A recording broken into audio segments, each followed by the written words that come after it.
मैं हूं आपकी टीचर मुबीना बारी और आप देख रहे हैं एफर्ट फॉर सक्सेस। मज़ीद वीडियोस और अपडेट के लिए आप हमारी वेबसाइट विजिट कर सकते हैं। उसके अलावा आप हमें हमारे फेसबुक पेज पर भी फॉलो कर सकते हैं। आज की इस क्लास में हम स्लाइसर पे बात करेंगे। स्लाइसर की मदद से हम अपने टेबल के डाटा की फिल्ट्रेशन कर सकते हैं। किसी एक फील्ड से रिलेटेड स्लाइसर तैयार कर सकते हैं और एक साथ मल्टीपल स्लाइसर्स भी तैयार कर सकते हैं। और स्लाइसर को इस्तेमाल करने से पहले आपका डेटा को टेबल में कन्वर्ट होना जरूरी है, जो कि मैं ऑलरेडी कर चुकी हूँ। और अब अगर आप चाहें तो अपने स्लाइसर उसी शीट पे क्रिएट कर सकते हैं और आप चाहें तो डिफरेंट शीट पे अपने स्लाइसर तैयार कर सकते हैं। मैं अपने टेबल को सिलेक्ट कर लेती हूँ और सिलेक्ट करने के बाद स्लाइसर ऑप्शन पे क्लिक करती हूँ तो मेरे पास तमाम फील्ड्स आ गई। फील्ड एक्चुअल में कॉलम के नेम ही होते हैं और इसमें से मैं जिस भी फील्ड का स्लाइसर चाहती हूँ वो क्रिएट कर सकती हूँ। अगर मुझे एटम का स्लाइसर चाहिए तो मैं इस पे क्लिक करूंगी, ओके करूंगी तो आप देखें ये एटम का स्लाइसर मेरे पास अवेलेबल हो गया और मेरे पास टोटल 3 एटम है।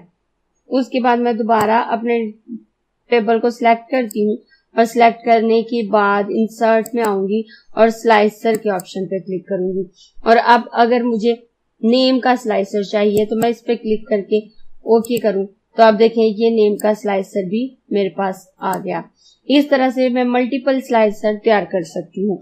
अब देखिए यहाँ मेरे पास 3 आइटम्स हैं और अगर उसमें से मुझे किसी एक आइटम की डिटेल चाहिए, जैसे मुझे टी शर्ट की डिटेल चाहिए, तो मैं इस पे क्लिक करूंगी तो मेरे पास सिर्फ और सिर्फ टी शर्ट डिटेल आ रही है कि टी शर्ट किस किस सेल्समैन ने कितनी क्वांटिटी में किस किस सिटी में सेल की है।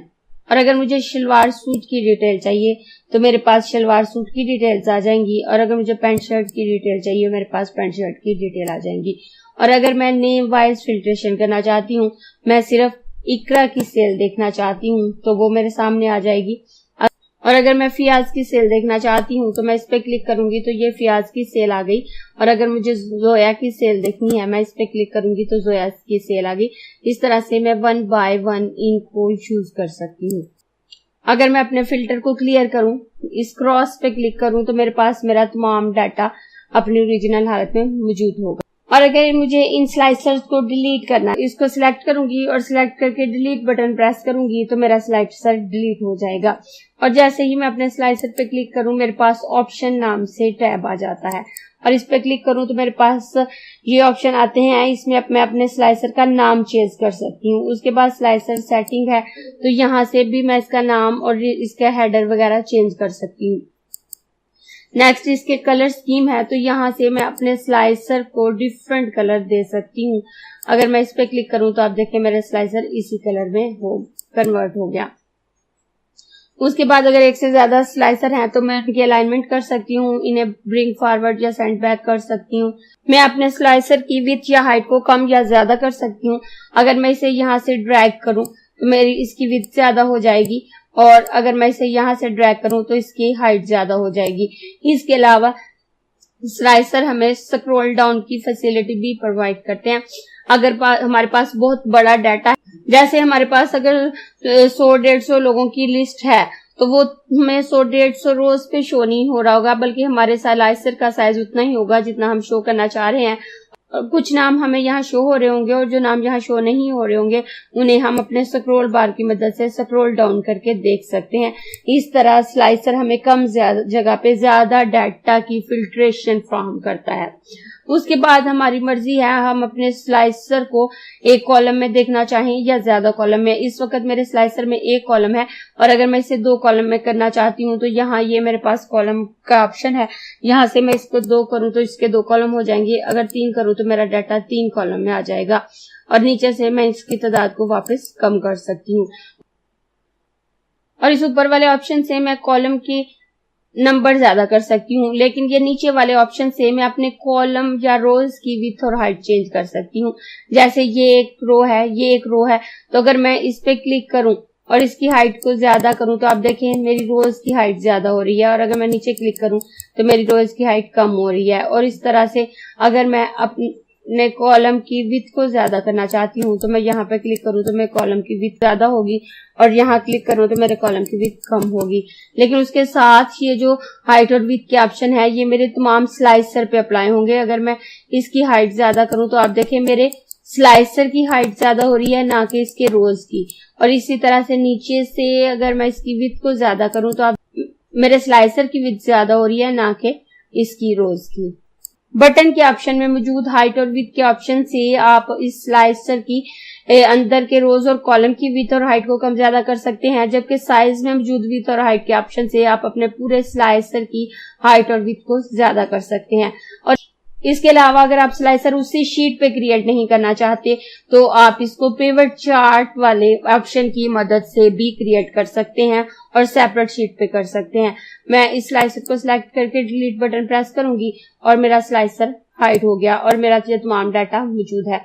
अब अगर मैं इसको सिलेक्ट करूं और सिलेक्ट करने के बाद इंसर्ट मेन्यू में आऊंगी और पिवट टेबल के ऑप्शन पे क्लिक करूंगी और न्यू वर्कशीट सिलेक्ट करते हुए ओके करूंगी, तो आप देखें न्यू वर्कशीट पे मेरा पिवट टेबल आ गया। अब यहाँ पे मैं एटम को रोज में ऐड कर देती हूँ, तो मेरे पास 3 एटम है और इनकी प्राइस अगर मुझे मालूम करनी है तो मैं वैल्यूज में ऐड कर दूंगी, तो ये इसकी प्राइस आ जाएगी। अब अगर मैं पिवट टेबल में स्लाइसर को यूज करना चाहूँ तो मैं इंसर्ट मेन्यू में आऊंगी और यहाँ से स्लाइसर के ऑप्शन पे क्लिक करूंगी, तो यहाँ भी मेरे पास वो ही ऑप्शन आ जाएंगे। अब यहाँ अगर मुझे इनकी क्वांटिटी देखनी है, क्वांटिटी का स्लाइसर क्रिएट करना है, तो मैं इस पे क्लिक करके ओके करूंगी, तो ये क्वांटिटी का स्लाइसर मेरे पास आ गया। अब अगर 10 क्वांटिटी में क्या चीजें हैं, तो शलवार कमीज मेरे पास 10 क्वांटिटी में सेल हुई है। उसके बाद 12 क्वांटिटी में क्या चीज है, पैंट शर्ट है। 15 क्वांटिटी में क्या चीज है, शलवार सूट है। यहाँ तमाम आइटम्स क्वांटिटी में दिए हुए हैं, इनकी मैं फिल्ट्रेशन कर सकती हूँ और इस ऑप्शन पे क्लिक करूँ तो दोबारा मेरा पिवट टेबल आ जाता है। और यहाँ से अगर मैं यूनिट पे क्लिक करूँ तो मेरे पास यूनिट आ जाते हैं, और अगर मैं नेम को रोज में ऐड करना चाहूँ तो ये नेम्स रोज में ऐड हो जाएंगे। अगर मुझे दोबारा से इसमें कोई और स्लाइसर ऐड करना है तो मैं दोबारा से इंसर्ट मेन्यू में आऊंगी और यहाँ से स्लाइसर ऑप्शन पे क्लिक करूंगी, और यहाँ पे अगर मुझे टोटल प्राइस का स्लाइसर क्रिएट करना है तो मैं ओके करूंगी, तो आप देखें ये टोटल प्राइस का स्लाइसर मेरे पास रेडी हो गया। और जब मैं इस पिवट टेबल पे क्लिक करूंगी तो मेरे पास पिवट टेबल की फील्ड जाहिर हो जाएंगी। अब ये स्लाइसर मेरे इस टेबल से रिलेटेड है और मैं इस फिल्ट्रेशन की मदद से यहाँ पे इसका इफेक्ट दे सकती हूँ।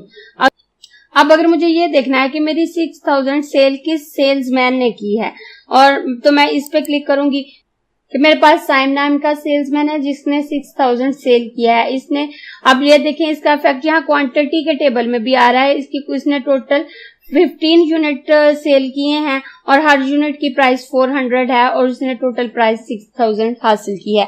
अब अगर मैं किसी दूसरे सेल्समैन का देखना चाहूँ, मैं देखना चाहूँ कि 10,800 सेल्स किस सेल्समैन ने की है, तो मैं इस पे क्लिक करूंगी, तो आप देखें यहाँ पे इकरा नाम की सेल्समैन है जिसने 10,800 सेल्स की है और इसने टोटल 12 यूनिट सेल किए हैं और हर यूनिट की प्राइस 900 है और ये उसकी टोटल प्राइस है।